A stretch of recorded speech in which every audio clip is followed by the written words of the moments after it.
Welcome to an all-new episode of Rewind Heroes. I'm your co-host, Greg Compton. And I'm your other co-host, Dan Gaines. This is your video podcast where we talk everything in movies, music, television, everything that Greg and I find cool.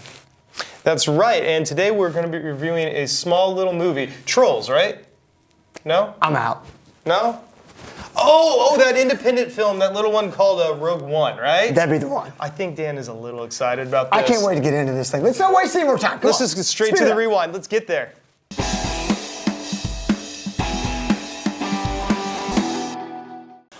All right, so we just got to sit down in 70 millimeter IMAX at the Indiana State Museum, one of 13 or 15 theaters 15 in the country, yes. that had this, to witness an incredible film, in my opinion. And we joined the rebellion. So, Dan, let's start with overall feel of this movie. What'd you think? And I'm not going to get into the weeds here in the beginning. This movie, and I do not say this lightly, surpassed my expectations. I don't think it's any shock to anyone here on this podcast that I'm a die-hard Star Wars guy. But a part of me was always curious, what was a standalone spin-off film going to look like? Right. And I got to tell you, I thought Disney knocked this thing out of the park. I was smiling from ear to ear, giggling at times. He was cheering giggling at others. This movie is so much fun. Stop doing what you're doing as soon as this episode ends and get to the theater. And I'm guessing these people have already seen it. Well, I hope, because we're going to get into some details. So, and we're going to get into some spoilers. So if you haven't seen it, why are you watching this anyway? So for all 15 or 20 of you that actually pay attention to us, make sure you've seen it first. Half of you probably came with us to see it. Let's break this down in a few ways. So we got the feel. We both really loved this movie. Yes. Let's talk about the new characters, because that's always a big deal in Star Wars. What were your thoughts on the new characters? Yeah, so I mean, that was the thing. Everybody that you're really invested in this film is new. And I thought Felicity Jones as Jyn Erso and Diego Luna as Cassian Andor, they were two characters that I liked, but I can't say they were phenomenal. Right. The one thing you could maybe nitpick about newer characters in this film for me was that it wasn't necessarily the development that you're used to with a Star Wars film. But I think that in a way, it still worked for this film, but in a way, it kind of had to serve that way because this truly is a standalone spinoff. But I mean, what overall did you think? Those were your two main characters. Yeah, I mean, I enjoyed all the characters, but again, it didn't grab me like some of the newer characters like Finn and Poe and Rey. Right. Again, like you said, they're not meant to last through 3 films. They're not even meant to last through 1 film, to be honest. So I think some were brought in a little rushed. I liked Jyn Erso. I thought she was good. Maybe I thought she'd be even portrayed, I don't want to say stronger. I thought there might be a little more development than there was. But no, I liked them all. I mean, I think certain ones, like Chirrut was a fan favorite. I loved his every scene. scene he was in. He was a scene stealer, and so was the droid K2SO. I was going to say, probably the best developed character in the whole thing. Yes, absolutely. They were phenomenal. I had no problems with any of the characters. It's just they were so strong. And again, I see things like Cassian was a good character to be kind of your anti-hero, to show the grit of war. So it all made perfect sense. And I'm not knocking these characters. Well, and the one thing I want to say about that, and it brings up a good point, the one thing I thought they did a great job with the Cassian character is, you know, we've grown up with the Rebel Alliance as fans. Yeah. You know, you in your mind know they're the good guys, the Empire's the bad. But the Cassian Andor character, I thought, did a great job of really putting you in the seat of, you know what, these guys are in war. They're doing things they don't necessarily want to be doing, but they're fighting for the cause they believe in. And I thought they did a really good job of portraying his character from that perspective in the Rebel Alliance. I don't think we've ever seen that. Right. I think Mads Mikkelsen did a great job in his role as designer of the Death Star. So I like that. And of course, I had only seen a little bit of Hannibal. So for me, I know him more as a James Bond villain. That's, from Casino Royale. But I thought he was great. I did too. He had some really strong scenes in there. And Mendelsohn was a great villain. I mean, he played a wonderful character. Is it Krennic? I'm trying to remember. Krennic. I don't know why I kept wanting to say Krennic. So, yeah, he did a wonderful job. Yes, he's been in a lot of stuff, but he's kind of a chameleon actor. And the thing that I last knew him from is Bloodlines on the Netflix show where he's a druggy loser guy, and all of a sudden to see him this powerful character in the Empire, he did a wonderful job. Well, and that's the thing I loved about his character was, sometimes I think today in Hollywood they think you've got to have this big, menacing looking villain, and this was very much Krennic's movie as far as being the main Yeah. villain. And I thought he did a great job. He commanded the presence of the screen. He was intimidating. You felt that he was a strong character, but they didn't have to do it over the top. Right. It was done in a Star Wars way, if you will. Oh, yeah. Well, I think that's some of the newer characters. So the story itself and the scope, did it feel Star Wars to you? Well, it's funny. In the beginning, I wasn't sure. And I knew that they were really marketing this as it is going to have a different tone. And I thought they delivered on that. I mean, they really, all you ever heard Kathleen Kennedy or Gareth Edwards talk about is this is truly a war film. Yeah. It's putting the war in Star Wars. And I don't think they lied in that. I think that they delivered on that. Now, I will say in the beginning, and I'm not knocking it at all, but I do think in the beginning it was a little jarring at first to get used to that, because you're used to that certain feel of Star Wars, and this is a much darker tone. Yeah. And it's one thing for them to say it, but it had that feel. Yeah. But it did. We've talked about this. I know you're going to probably elaborate, but it does make the universe feel bigger. The scope was different, but in a good way. Yeah, you see more worlds in this than we've seen in a while, and they're introduced quickly, and they don't all have the same feel. Like, to be honest, Jakku felt like another Tatooine. Yes. And Tatooine is brought up again in the prequels. And now, you have, in Sith, you do have a volcanic planet, so you've got that, but a lot of things you're hitting cold, forested, and desert. And in this, there were some ones that just really had this unique feel. The movie so new, I don't even have the names of all the places stuck in my head. He probably does. But the one had like the strong Asian influences, and the marketplace, just very different. I mean, just... Yeah, you may be referring to Jeddah. See, there you go. So there was just so many different placements that it really broadened the scope and opens it for other stories. And the thing I loved, just from a technical part of this film, with the planets, because there were... Heck, in the first 20 minutes, I think we saw 4 different planets. Yeah. This one did a great job of, they actually, on screen, told you the title, the name of the planet. That was never done before. No, it was great. Honestly, I liked that because we were bouncing all over the place. Yeah, it was good. We didn't feel lost because they at least set it up that way. And I could see a whole story, in Chirrut's character, he found Baze was one of him at some point. Yep. A whole story, bringing in the crystal aspect, which is not really mentioned much in the actual movies. Not in the movies, It's in the books, which aren't even really the canon anymore, the old books, but that's what powers lightsabers. And to hear all that, you could do a whole movie on protection of that. That's all I could think about is you had never even heard Kyber Crystal mentioned in a film. Yeah. And the Kyber Crystal is essential in the Star Wars lore. I mean, it's where Luke created his own between Empire and Jedi, yet you never hear or see that. Yeah. So it's cool that was a big part of the plot in this story. Yeah, and I mean, there's been stories too, where you see that Felicity Jones signed a contract for another film, so she could wind up in like an earlier thing, like a Han Solo one. But to that, you wonder, did the actor who played Chirrut sign? Because that would be a great story with those two a little younger. Sure. I mean, they obviously aged him a little for this, so it would be very easy. Yeah, to and, do some stories I think like that. that's the biggest thing you can say about this kind of film is it has opened the doors to the possibilities of what they can do. Yes. They made a film about a storyline that we at least knew somewhat about in a time period we all love, but about characters we knew nothing about, yet it was a successful film. Exactly.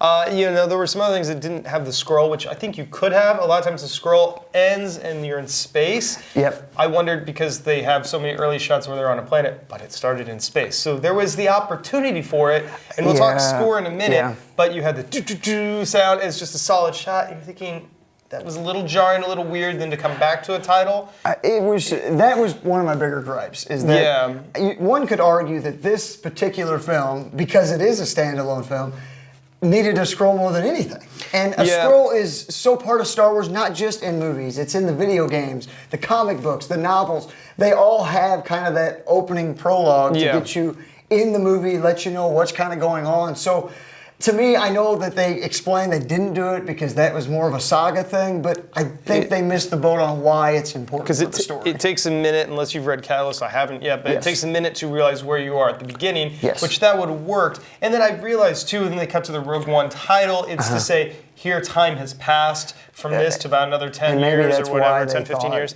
Yeah, so maybe that's it, but then it almost felt like this weird attempt at like the James Bond opening sequence that is separate. So it just felt handled a little too, like they thought too hard about making it different. Yes. But that's not the only place they did. And I will say though, I've now seen it twice. On the second viewing, I didn't find it nearly as jarring. Right. I think in the beginning, you just don't know what they're going to do. They had announced they're not doing a scroll, so you're kind of thinking, oh, are they going to do something better? They must have come up with something that's really going to replace that. They didn't. Yeah. But I think once you watch it now that you're expecting it, it goes a little more smooth. Well, and it's the first time viewing any of these. Same with Force Awakens. Same for the prequels at my age, because I was in college when those came out. Same for anytime I watch a James Bond movie. When you have a group of films, a large group of films, that's you've seen so many times, and it's almost like its own lore. Yep. When you see something new, it's weird because you're used to every time you watch something that you've already seen. It's comfortable. Yep. You're watching something and you're subconsciously analyzing every scene as this is something I'll probably see for 50 times in my life. This is something my kids will grow up with as part of this saga, but I don't know what it is yet. And it's all new with each scene. And that really leads us into these next two categories, I think. That's right. Well, so canon. When Disney took over when Disney took over Star Wars, I guess that's been already 5 years ago, which is insane. You know, the first thing they did was they got rid of all the expanded universe stuff and created their own legend, their own canon, and called everything else legend. So for you, Greg, now that we've seen this and we know where it fits, how do you feel about this being part of canon? I mean, do you think they did a nice job? Yeah, I think it's a perfect fit. I'm still a fan of the original trilogy, but then I would throw this before any of the prequels, and I think I might throw Force Awakens, like I said, up there with the originals because it combines the new characters I love and Han and Chewie, which are some of my favorite old characters. No, this is incredibly well done. It makes you want to watch New Hope. I mean, we're talking spoilers now, so it butts up right there. And the thing that makes it so good with the canon is bringing existing characters in that oh my gosh. I avoided a lot after the first two trailers. I didn't read much because I wanted I did the same. You know, unlike what we normally do with films, I wanted a surprise with this. So we avoided it on purpose because we weren't talking much about it. We had other things to talk about. The bringing in of Tarkin, Grand Moff Tarkin, Morph Tarkin, bringing him in via CG, Peter Cushing, who's been dead since I believe, like they said, 91, 92, 94, something like that. That is done so well. There are going to be people that hate on this, but the technology has gotten to a point. And here's what I'll say about that, because I'm telling you right now, that is probably one of the most mind-blowing things in this film for me. To me, you could not have made this movie about the Death Star and stealing the plans and set minutes before A New Hope without Tarkin there. And Tarkin has such a distinctive look that recasting him, I think, would have been more jarring than what people were claiming that this technology wasn't quite there. For me, it worked, and it knocked it out of the damn park. Oh, yeah. I mean, you can sit there and stare at him, and you can try to analyze how he looks. Yeah. But the Grand Moff Tarkin character, to me, looked absolutely astonishing. I thought so. And like I said, I think the only issue that I had with it is because he had so much screen time, because it was working so well, that all of a sudden in your mind just starts looking for things to pick up on. The first few scenes, it looks astounding. And then when he turned around, my mouth dropped. When it starts with the reflection, I thought, oh, that's a good way to keep it so it's realistic. We kind of thought maybe they were going to keep him when he turns around. And they didn't, which is why they did it that way. After you start watching it, the only thing I could get at is, well, the shading was a little dark and maybe the face was almost a little more gaunt than actual Peter Cushing's.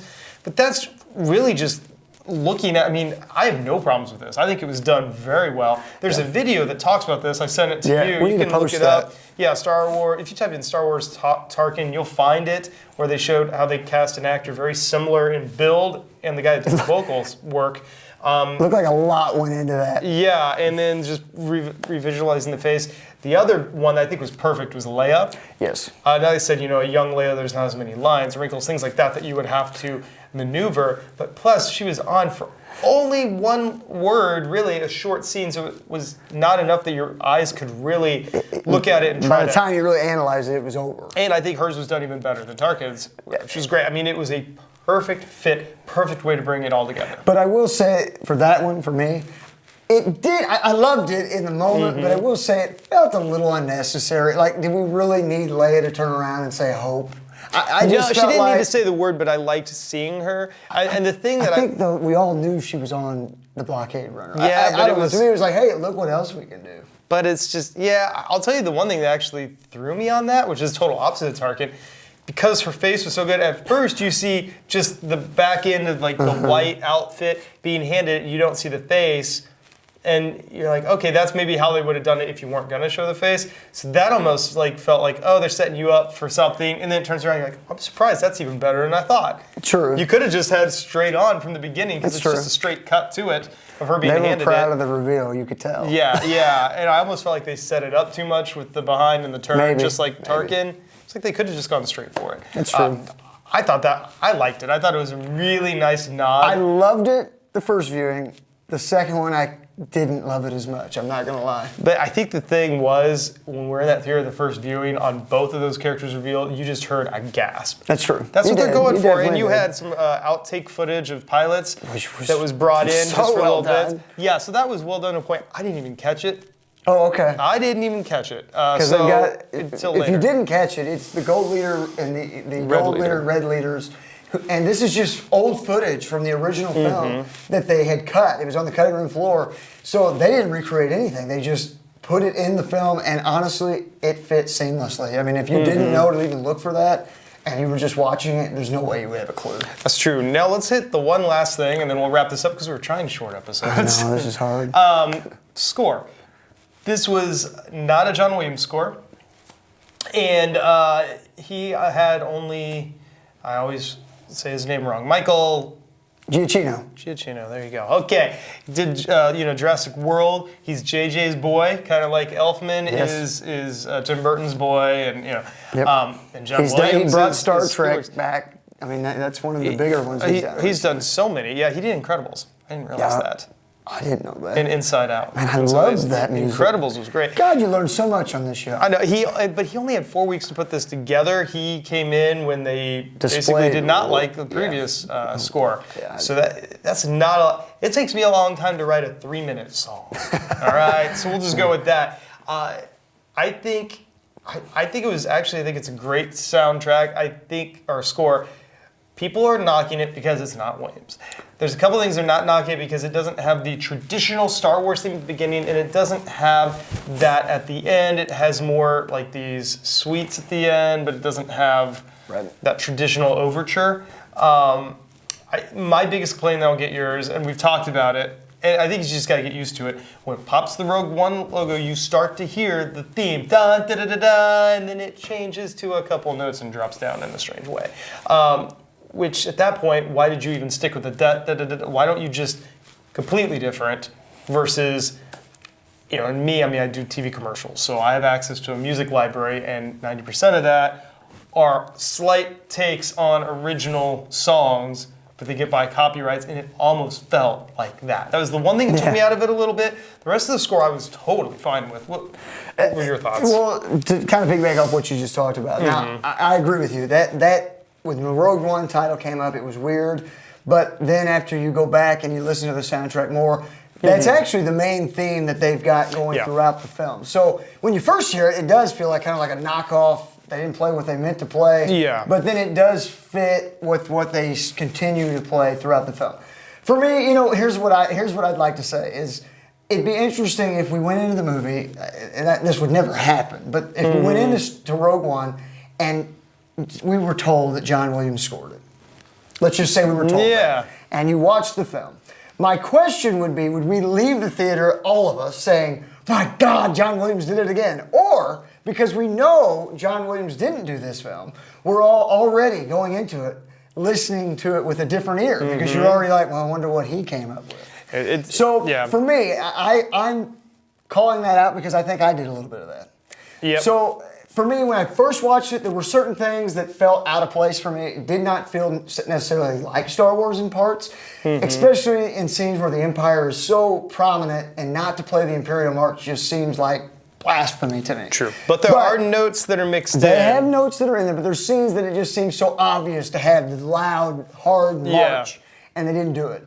But I will say, after listening, because we've both got the soundtrack, we've both listened to it, it's a great piece of music. It is. I think that he did a really, really nice job. But it doesn't have that memorable feel like a John Williams score. And I think that's the biggest gripe you can give it, because all Star Wars films, the music is very much a character. Well, and you think about each character has its own theme. Jabba has his own theme. There's the Luke and Leia theme. There's Yoda's a a Yoda theme. theme. I mean, all these Han, characters, yeah. they last for a long time. Not every character has, there's not like a Chewie theme, but there are certain sweeping themes when they bring characters in. This movie, a lot of characters are brought in fast, and it's a different kind of movie. Like we said, it is a war movie. Listen to the scores of a lot of war films. It's just, you've got to have this, like, there's so many war scenes of just battle scenes that you listen to the score on its own, but you have to realize this is a music that backs up the scenes. Yes. And a lot of these scenes are just battle scenes that have to have like this driving, chunking sound. Right. And in that sense, it's better than your typical Saving Private Ryan, your typical like your Bourne Identity kind of action films. But it is a victim to that. It has to fit. I agree. You know, the Star Wars movies have more room to breathe, most of them. This didn't have that. I agree. I think it was a very admirable job. I liked it, and a lot of people are complaining, or the people that are complaining about Tarkin, and people that are complaining about Leia. It's the people wanting to nitpick. You know, I've seen online people like, this score sucks as much as the movie. Well, people that are saying that are just the people that want to hate. They're internet trolls. Yes. Whatever, they probably hate our show. Now, Greg, I know it. that we're kind of trying to keep this short, but I feel like it would be a disservice if we don't at least talk about the scenes with Darth Vader. This is a huge part. That's true. That's a very true. subtle part, but I think he was treated in a very, very positive way. What were your thoughts on Vader in this movie? I thought it was great. I mean, you see him, without all the gear on at first. I mean, obscured, but it's menacing. Yes. And I think it was great. I felt like the outfit seemed a little different. I don't know what that was. Like I told you, there was something. I know you had mentioned that. It was nothing wrong with the I don't think movements. you're the only one I've seen other people mention that. And maybe it's because, I don't know what it is. I mean, it's not even the bright lighting on it. I do love that you see where he lives. Because that had been rumored to be in the original Star Wars that was That was from the Ralph McQuarrie concept art. Yeah. They took that straight from the page. It's a castle. It's a Vader's castle. On Mustafar, of all places. Yeah, I mean, it's a perfect fit with the samurai backgrounds. No, I thought he was handled well, that scene. I know you love the fighting scene when he just goes crazy. That's what you want to see. Yes. You've always wanted to see. I thought that was wonderful. Yep. Like I said, when they're trying to get the plans through the door, I mean, there's a guy on the other side of the door, that little people just staring at the whole thing. And at what point, when the door's open, the guy's like, take the card, just come on. He had never even seen a lightsaber. He was in shock. There's a 7-foot man coming out. Yeah, and at what point does the man who chokeholds, I mean, he knows he's handing something even if he doesn't know what's on there. Right. Just open the door and take it like a teacher wanting to see what notes getting passed in class. They couldn't do that, but that was my only gripe. I mean, the fighting, everything was so wonderful. Just get that note across. No, I get what you're saying. For me, and you've already touched on most of it, so all I'll say is that for those of you that thought going into Rogue One this was a Darth Vader film, it isn't, and it shouldn't have been. Yeah. Really, you just needed his presence to be felt, and I think they did a great job with that. You kind of see his relationship with Krennic, and to kind of come in there at the end, to kind of, exactly like you said, to see Vader the way we all wanted to see him, what we thought we were going to see him in Revenge of the Sith, I thought it was done in a perfect way. I mean, he's on screen for like 7 minutes, but he makes the most of it. Absolutely. Absolutely. Overall, I think it was a great movie. It ends right, it just butts right up. Yeah, they did a great job. I think it adds, the whole point is, does the standalone add to the canon? Yes, and that's the biggest question that needs to be answered. So, at the end of the day, I think you can tell we loved it. When our biggest critiques are, there was no scroll. We don't know if Tarkin's mouth and face at times looked perfect, and did the music sound exactly like we thought. As our biggest complaints, I think that we're doing a pretty good job. I had one other, and I think I talked about this before. No, and only because it was teased in here. Like, I wanted a very alien-esque character to be part of it, because there is that undertone in Star Wars where the Empire hates all these alien races. It's almost like a Nazi-esque thing, like they hate all these weird races, like they make fun of the dirty Wookiees, all that stuff. I wanted to see some very alien character part of our core, and the only reason I mention it is because there are two that go, or one or two that go down with them fighting like that. I don't know what it is, like this toad-looking mini guy, like yelling. He's got the big gun though, and he's out there. And there's another one that's kind of looks like furry, an and then the big white guy, Morath. Well, that too, yeah. But I mean, some of those small guys that would not look menacing, but man, they had heart when they're fighting. That's true. I kind of wanted one of them to be one of the main guys because they were so cool to me. I can't disagree with you on that. I do know that we're starting to ramble, but on the early concept art, there literally was part of the main group was a like 7-foot green alien, and I just they didn't do that. And I just think that might have. Now, if they couldn't speak the basic language, maybe that would have been a problem. Maybe not. It's not really a problem. Chewbacca Yeah, I was gonna say. So that'd be the only thing that might have been a cool little touch. Sure. But there's not much to really complain about with this movie. And I'm looking forward to the Han Solo movie. I have faith that that actor's a good actor, so as long as they handle it well, and we'll see what they do. I'm looking forward to the next one.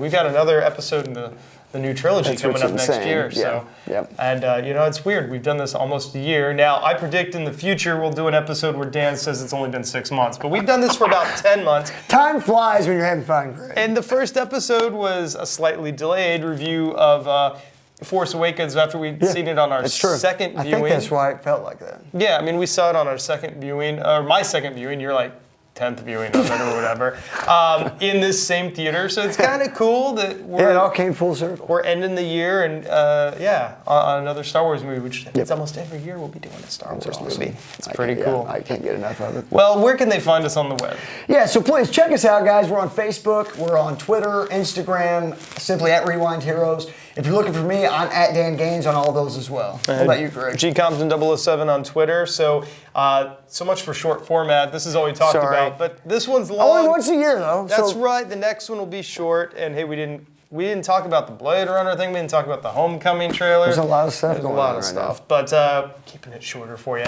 Till next time, be kind. And please rewind.